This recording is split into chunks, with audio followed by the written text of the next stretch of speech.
Wow, Bikespace. It's been 10 years, folks. It's been 10 years, and we're in a treat for this 500th hackathon. A lot of us have grown up around Bikespace over the last several years and been inspired by many who have joined it and made something that's really so important to make Toronto communities for the better. For those of you that are not familiar with Bikespace, it's a community-built web app that lets people report issues they find when parking their bikes in the city and helps people find bike parking in Toronto. What I do, it's pretty simple. Yeah, it's a great idea and simple. Yeah. The project originally launched at Civic Tech Toronto in July 2017 and evolved through many iterations, which you'll hear about tonight. We are going to, we're going to hear about what they've been working on the last couple of years, including a dashboard, improving its user experience testing, is that right? Fantastic. And launching a new bike parking map. It's very cool. You can check out the tools at bikespace.ca. I'd like to do a real introduction to real great friends of ours, the three folks. Sonal Ranjit. Sonal Ranjit has been a part of various Civic Tech projects in Toronto since he first joined about 8 years ago.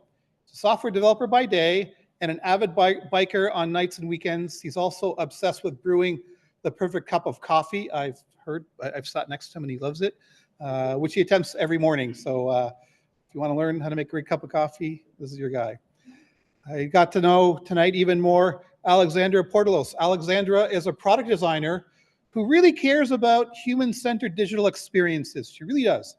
Ones that are very thoughtful, intuitive, and more accessible. We need more of that today. She volunteers with Civic Tech Toronto Bikespace on the team to help improve the experience of biking in our favorite city, best city, Toronto. Ben is amazing. Ben is an amateur programmer, Ben Coleman, who cares about sharing and protecting nature in cities. He enjoys biking to work at the Scarborough Health Network Foundation, where he helps to raise funds to build more equitable healthcare facilities. Can we give a great, warm Civic Tech welcome to Bikespace?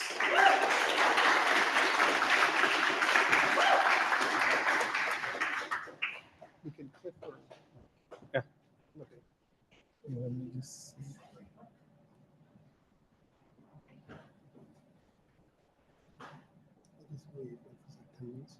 Okay.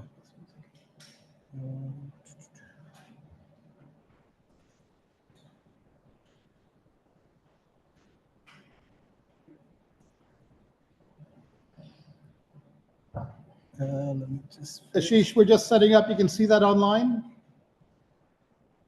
Great.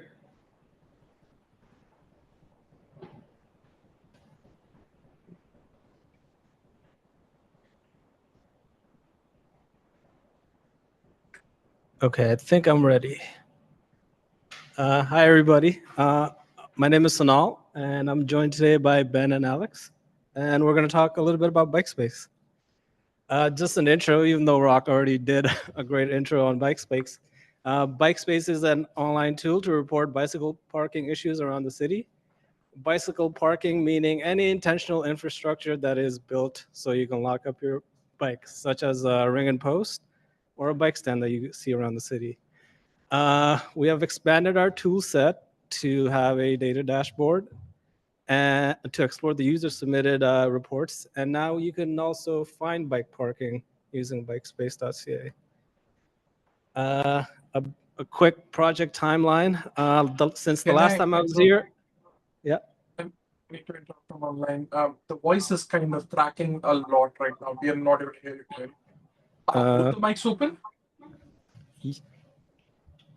Yeah. How's that sounding now? Same thing. Okay. Okay, give us a quick second.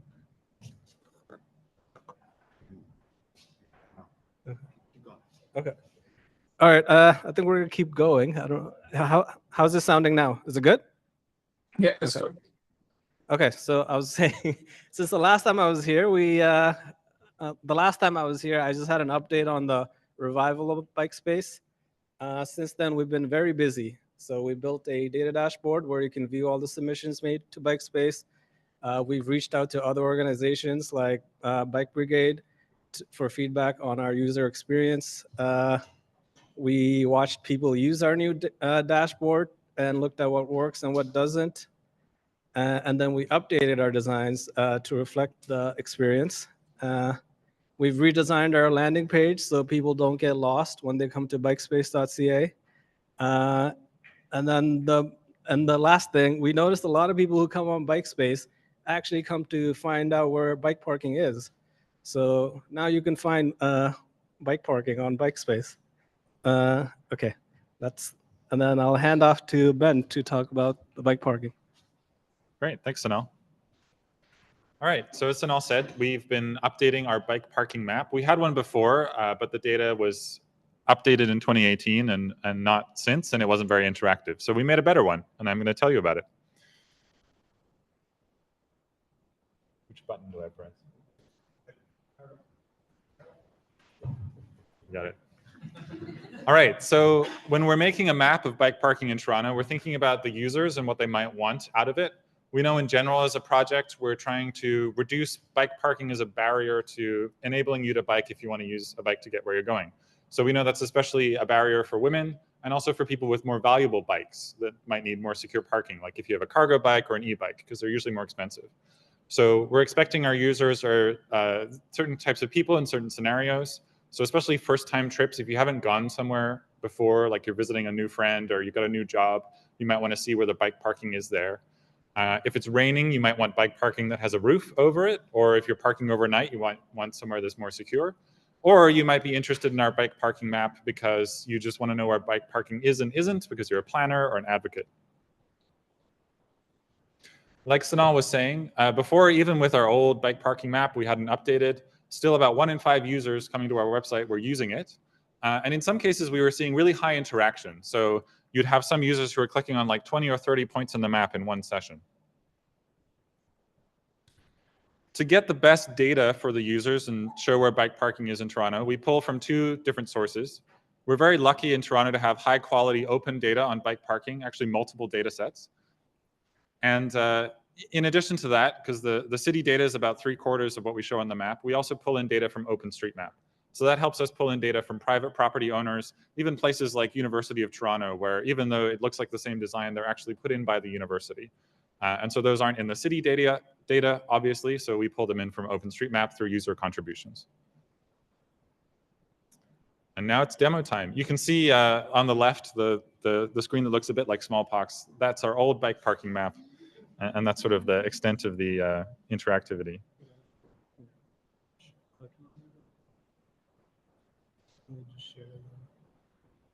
I think it's still this window. One sec. It might not switch. There we go. So if you go to bikespace.ca, you can find the bike parking map right here. And so imagine I have a new job. I'm going to lecture at the Leslie Dan Pharmacy building. So I'm going to go find that and see where I can find some parking.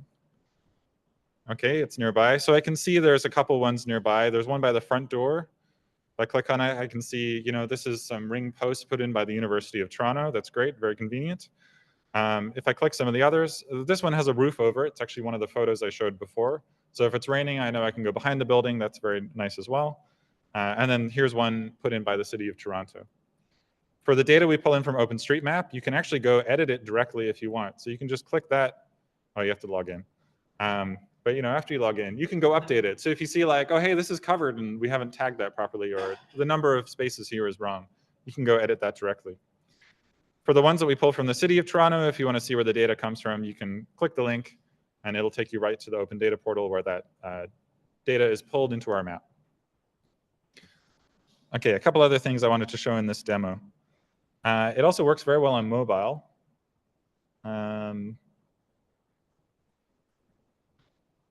So now, how do you do the developer thing in Chrome? There you go. Perfect. So we think about that when we're designing as well. So obviously, if you're like out and about on your bike, you want to use your phone. You don't want to pull out a laptop computer and connect it to Wi-Fi. Close that. And then another thing we thought about a lot is there's quite a lot of data in some parts. Like obviously, if you're in downtown Toronto, there's in most cases bike parking everywhere. So similar to the bike share app, we use a strategy of showing smaller points as you're more zoomed out, and then as you zoom in, we show you the bigger icons that are easier to interact with. One other quick thing I was going to show. So this is a development page, or it isn't. This one? There we go. Okay, see if I can get this to work. So let's find us. We're at U of T. Like I mentioned, in some places, it's private property, and so there'd be other people from OpenStreetMap who want to see the data. So I'm just going to show you what that looks like. So if you add in the City of Toronto data, you can see there's a lot around downtown, but in U of T, where U of T provides the parking, you can't see it. So you pull in the additional data from OpenStreetMap, and that helps us get more coverage. This is also especially important in the suburbs, where a lot more bike parking is provided by private property owners. Okay, let's go back.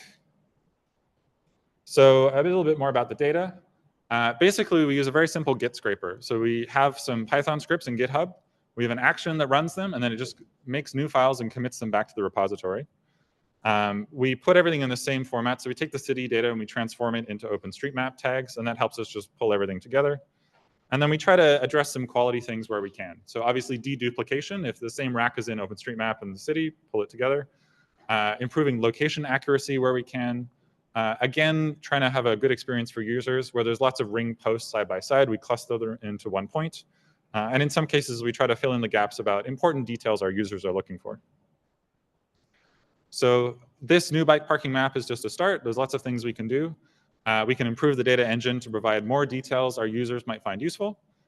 We can make it possible for users to sort of add editing on top of the city data if they see something's wrong. We actually had someone who submitted a report through Bikespace saying, like, this area is under construction, the ring posts have been removed, you should take them out of your map, and adding stuff like that.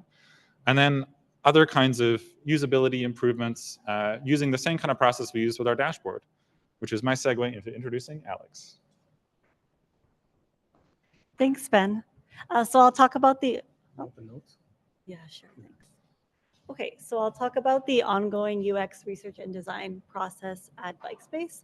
For those that aren't familiar, UX stands for user experience, and it's basically a methodology of focusing on the end user and how they interact with our digital tools. So our goals for our UX research is to improve the usability and impact of our Bikespace tools. And recently we've been focusing on a lot of research related to the Bikespace issue submission dashboard. Another complexity that we face as a project is that we have multiple audiences we're designing for. So we want to understand the needs of all our users, including existing Bikespace app users, cyclists, city employees, data analysts, and bike parking planners and advocates. And we hope to use this research to deliver quick and meaningful design enhancements, as well as plan and roadmap for longer-term design improvements.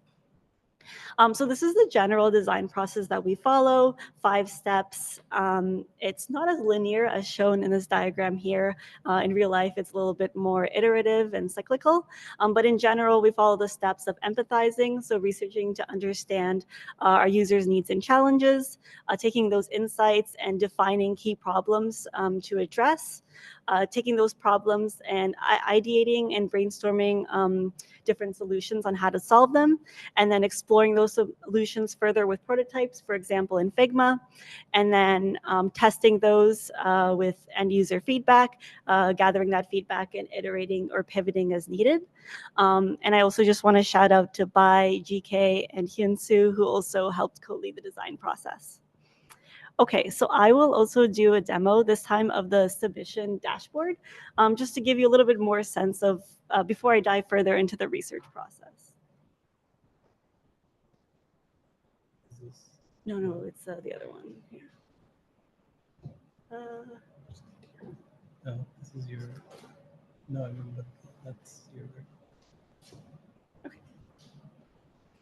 Okay, so in this scenario, for example, Maya works in downtown Toronto, and she commutes every every business day through biking. So she needs to be able to find adequate biking on a regular basis.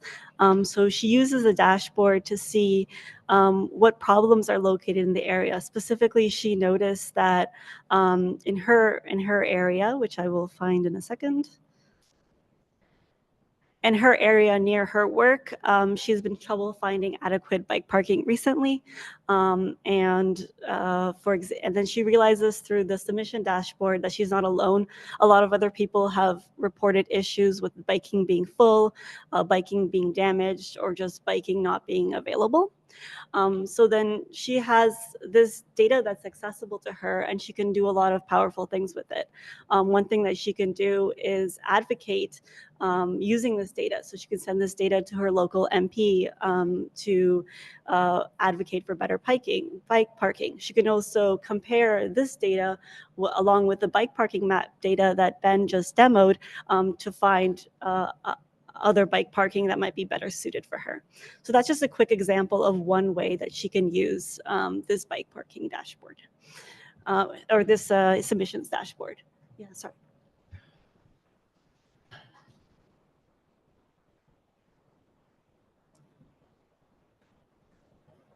Okay.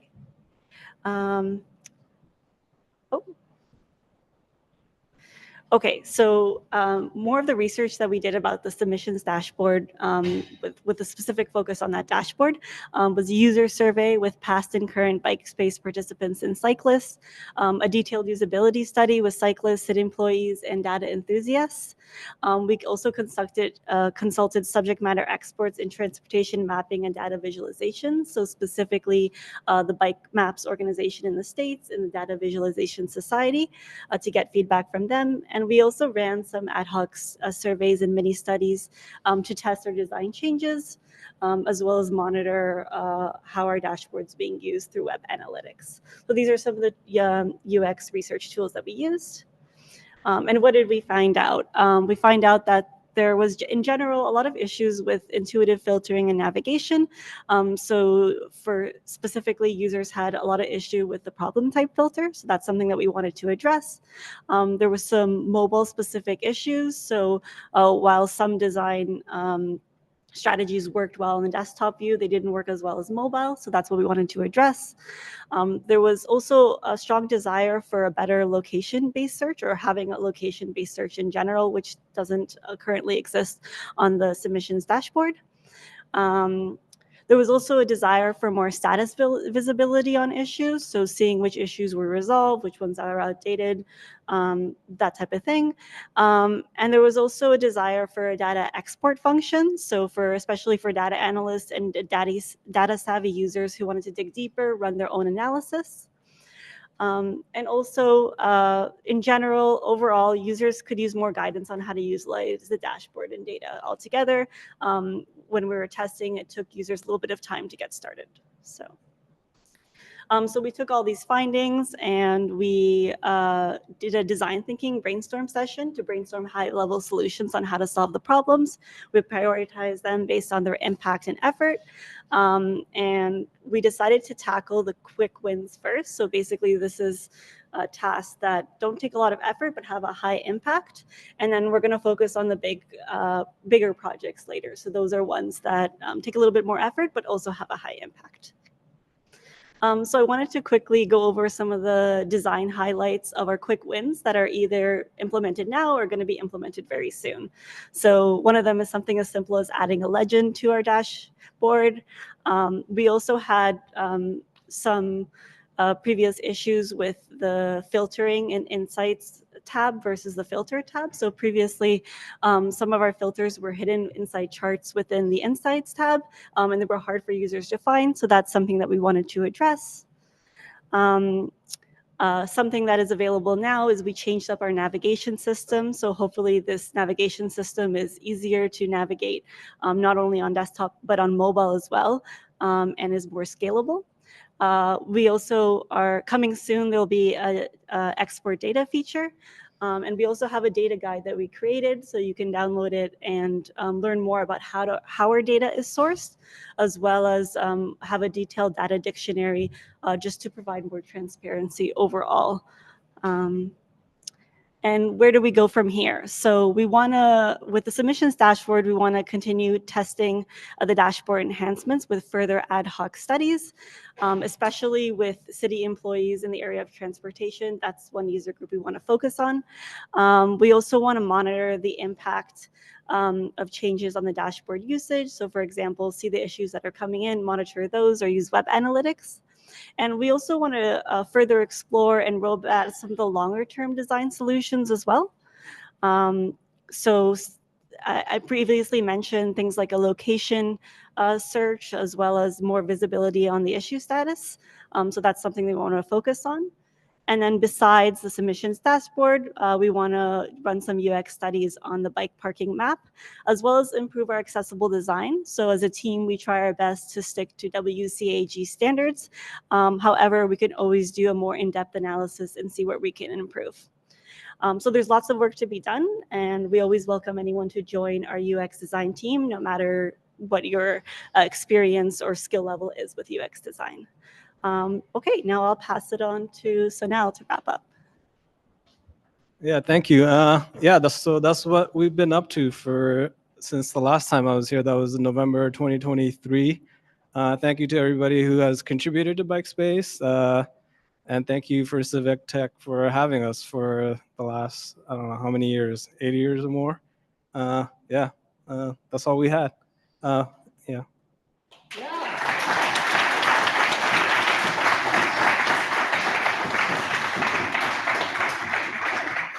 That was amazing. Thank you. Thanks, guys. We have time for some questions. Oh, great. Come on up. We'll take a few questions here in the room and some online. We'll try to alternate. We have about 6-7 minutes for questions. Are you going to be doing a breakout later? Yeah. Oh, great. And the folks at Bikespace will also have a breakout later where you can ask them more of their interesting insights. Yeah. Great. If anyone has a question, raise your hand. Please speak clearly in the microphone. If you're online, just put a Q in the chat, and we'll go back and forth with Ashish and in the room. Do you want to do 3 live and then go to Portolos? Firstly, I think it's incredible how this product has like evolved and you've iterated it. And I think it's incredible they've done like usability testing and everything, and how we could like basically see current iteration, future, next, now, everything. It's really cool. My first question is in regards to the data. So first of all, I think it's incredibly cool how and where you're getting all this data from. Where do you imagine it going further? How do you want it to go further? Because you're already collecting a fair amount on like bike lanes, potential bike lanes, and there's also the granularity of it. What do you want to collect more of? Oh, sorry, forgot about that.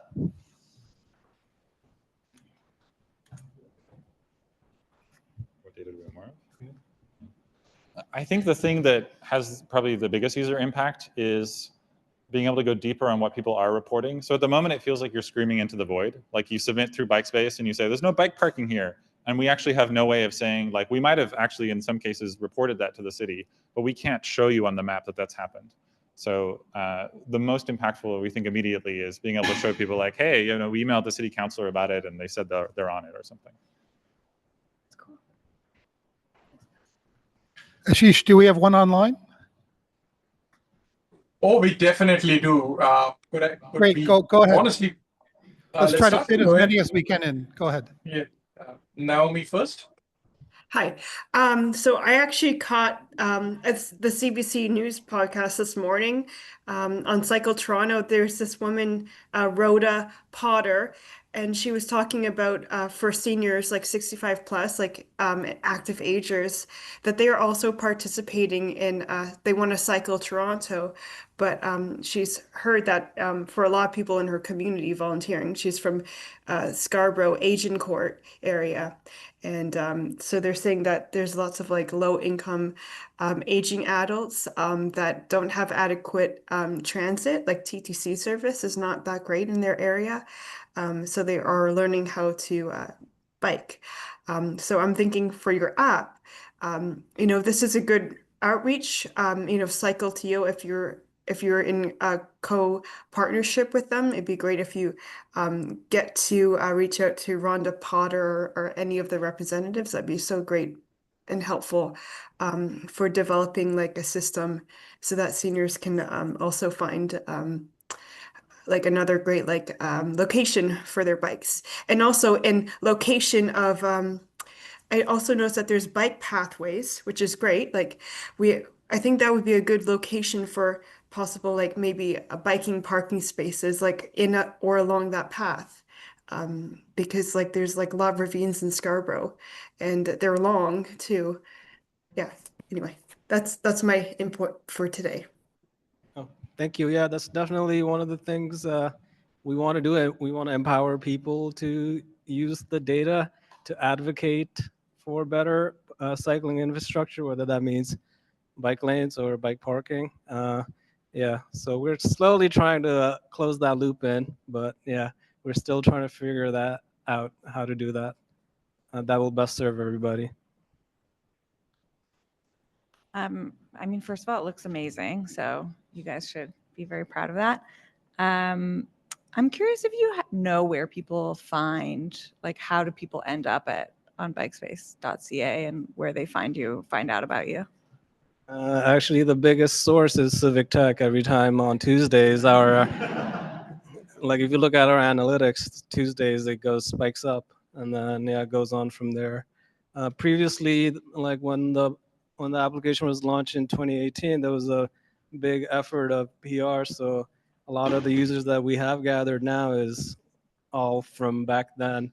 But yeah, that's one area that we do want to grow on, just increasing our partnership and just outreaching more to other groups too. Yeah. Ashish, go ahead. The next person online, we'd love to hear a quick question. We've got Kasir, we have got Richard, but let's start with Kasir first. He was first with his cue. I think Richard was actually first, so I'll let him go.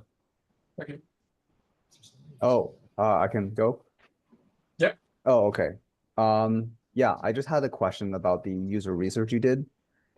So I saw that you did like some user surveys and usability studies, consulted experts. I guess my question is, how did you do the outreach, and where did you find the users, as well as how did you manage like the bias, and did you manage to reach your target users, especially as you just mentioned, you wanted to do increasing partnerships, outreach stuff beyond just people at Civic or people at Civic Tech. Okay. So yeah, that's a good question. The one major partner that we had was Bike Brigade, and Bike Brigade, yeah, I guess it's kind of biased, but I'm not really sure. It does bring on, like their community is pretty diverse. I don't know. Yeah, I mean, we're trying to outreach more, but I think as a starting point, that was diverse enough for us because a lot of people volunteer on Bike Brigade. That I don't know. Do you want to add on? Yeah, a lot of it was sort of like, oh, I know this person we can email, or there's this group we can post on, and a lot of like recruiting people at Hacknights, especially for the longer user interviews. I think as a volunteer-run project, like even if you don't have a perfectly sort of like sampled set of people you're doing the research from, even just getting any feedback is really helpful. All right. Yeah, that's super helpful. Thanks. We'll do one more. One more question, anyone? Go ahead. Yes. Follow up. So I'm asking another question. I wanted to piggyback off a previous question on promotion, and also piggybacking on the fact that a lot of your reports go to the City of Toronto. Has the City of Toronto promoted Bikespace at all? And are they even allowed, or can they? Because it seems like you're also using the data, and you're also sending reports to them. There seems to be some kind of little relationship going on. I wanted to ask about that. So there is one of the City of Toronto web pages for, I think under bike rings, under the bike parking page, it actually says like, hey, if you want to report an issue, you can use Bikespace. Since Bikespace was launched, 311 has had some options for reporting bike parking, but they have like 4 times as many questions as we do, and you also have to agree to legal terms, and you have to find things by address. So we think we're still showing a way that the city could do better in terms of issue reporting. And then in terms of our relationship with the city, we do try to submit things to them. I wouldn't say they necessarily promote us that much, aside from the one webpage link, but they have been helpful and at least responsive enough in acknowledging reports that users have submitted and saying they're going to work on them. And we've seen some things that users have reported get fixed. Yeah, so yeah, recently we've been exploring more of that. Yeah, we've been like, example, there's one person on like Bloor and Symington who reports every day that they want bike parking there. So it was I don't know, it was obvious enough for us to like do something about it. So we sent an email to Councilor Bravo's office, and they responded back saying, yeah, we'll look into this and they'll follow up. So I think, yeah, we'll kind of do that more and try to loop that, close that loop like we were talking about. But I think that's the starting point. Well, thank you guys so much. You'll be doing a breakout later. They're very generous with their time. Come on, guys, let's give it up. 500. Bikespace, 10 years. Thank you.